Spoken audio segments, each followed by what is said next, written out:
At the beginning of the movie, 8 candidates are shown getting ready for a hiring examination for a highly profitable corporate job. Some psych themselves up with positive self-talk, while others touch up their appearance before heading into the exam hall. The room is dimly lit, with identical desks laid out in rows and cameras positioned to monitor every movement.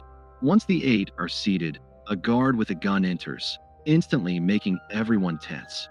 He is followed by a man who never gives his name and simply calls himself the Invigilator. He apologizes for the hardships they went through to get here and reveals that they have already passed all previous hiring stages. They are now the finalists, and if they pass this last test, they will land the job of their dreams.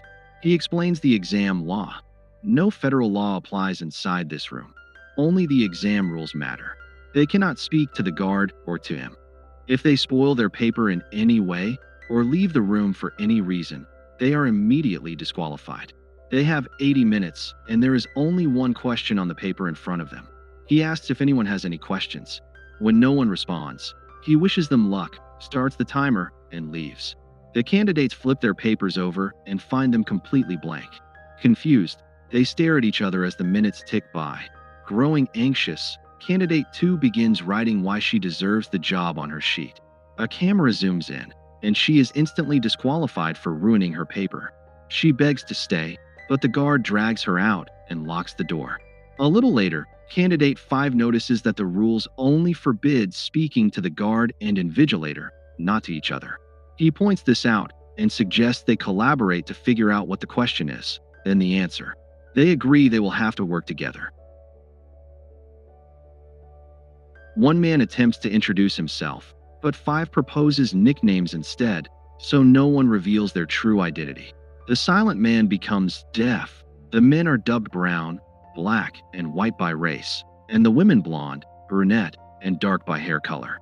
White then suggests there is no rule saying they must stay seated, so he cautiously stands up. The guard doesn't react, and everyone realizes they are free to move. Dark theorizes that the question is printed in invisible ink or as a watermark. She tries using the ceiling lights to reveal it, but sees nothing. She insists everyone check their own sheets in case only one has the writing. All comply except Deaf, who still sits quietly, refusing to cooperate. White takes his paper and tests it in the light, but no hidden text appears. Black suggests the ink might be visible only under UV or X-ray. They search the room for a hidden light switch or alternate light source and find strips of emergency lighting, but no controls.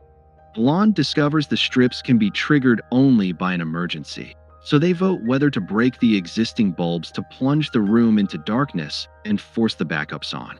Brown objects, but the group ultimately votes to proceed. They smash the bulbs, and the room suddenly glows blue as the emergency black light activates.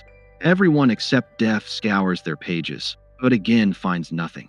Brunette suggests peeling off the outer layer of the emergency strips, hoping to expose a different wavelength of light.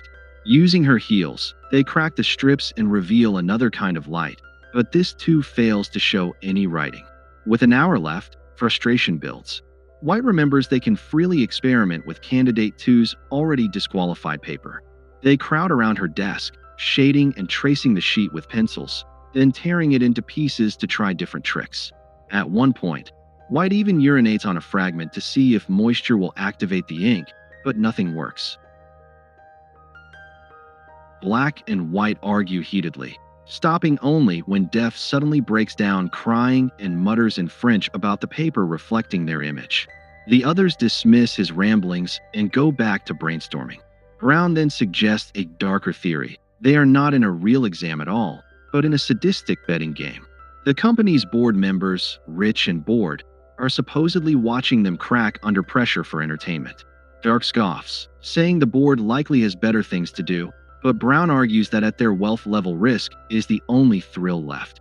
The group spirals into speculation about who is orchestrating this, the invigilator, the CEO, or someone else. Brunette, clearly more informed, insists the CEO is hands-on and all-powerful. There might not be a watching audience at all. Pressed, she admits she already works for the company in HR and applied internally for this promotion, though she's never met the CEO. Others say they were simply headhunted or applied openly, And note they all know almost nothing about the company's real work because they were told not to ask. Brunette reveals the firm is Byrog, a world-famous multi-billion-dollar pharmaceutical company. Years ago, when a pandemic hit young people, Byrog discovered the first cure, and their annual turnover is now around $20 billion thanks to their mysterious CEO. Black suddenly proposes that Byrog may have found a cure to the current deadly virus ravaging the world. Dark's keen interest makes White suspicious. He bluntly asks if she is infected. Dark denies it, then diverts attention by silently pickpocketing a lighter from the guard. She eyes the fire alarm, and the group agrees to trigger the sprinklers, assuming water might reveal the ink.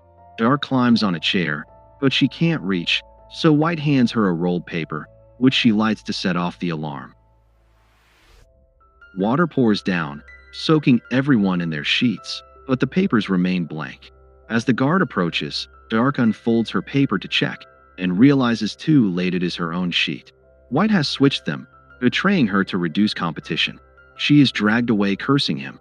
Enraged, Black threatens to punch White's lights out. And the moment he says lights out, the room goes dark. The system responds to voice commands. They realize any phrase like that can change the lighting, so they warn each other to be careful what they say. Def breaks down crying again. White sits beside him and cruelly goads him until Def tears up his paper and stuffs it in his mouth. Disqualified for destroying his sheet, Def is removed, leaving only 5 candidates. Black condemns White for his cruelty, but White insists they should be grateful. He's simply narrowing the field. He boasts that he knows what the real question is but refuses to tell. In fury, Black knocks him out. They tie White to a chair and gag him with a tie. When he comes to, he gasps for his medication, claiming he's infected with the new virus and must take a pill every hour or he'll die. Searching his pockets, they find no pills and assume he's lying. But White insists that someone stole his tablet. He offers to reveal the question if they return it. Soon he collapses, shaking and foaming, and Black says it looks like a seizure. With only 15 minutes left, they desperately search the room and each other. Brunette accuses Brown and eventually finds a pill stuck under his desk in a wad of gum. As she tries to feed it to White, Brown panics and flips it into a floor vent. While others scramble for it, Brunette, panicking, begs the invigilator through the camera to save White, immediately breaking the rule. She is promptly disqualified and escorted out. Afterwards, Blonde uses a bobby pin to hook the pill from the vent, revives White, and unties him. Once stable, White finally gives his theory. There is no written question at all.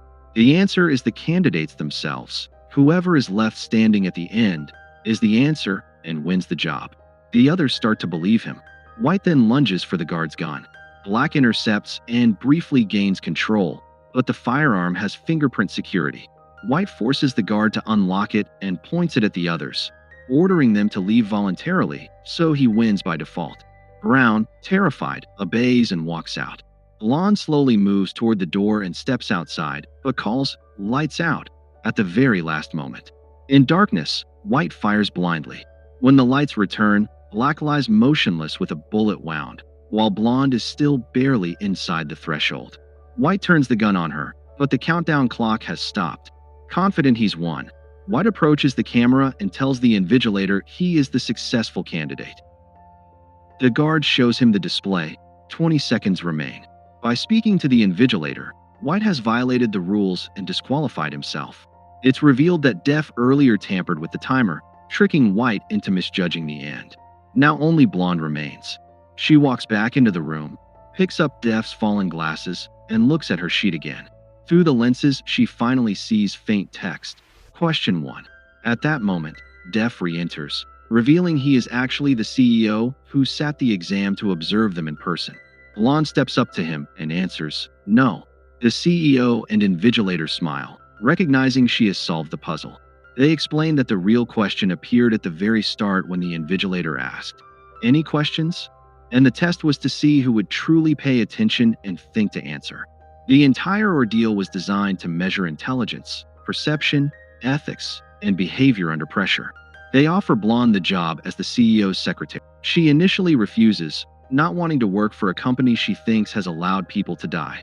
The invigilator then reveals that Black is alive and that the bullet was a capsule containing Byrog's new miracle medicine that heals internal damage and can cure any disease.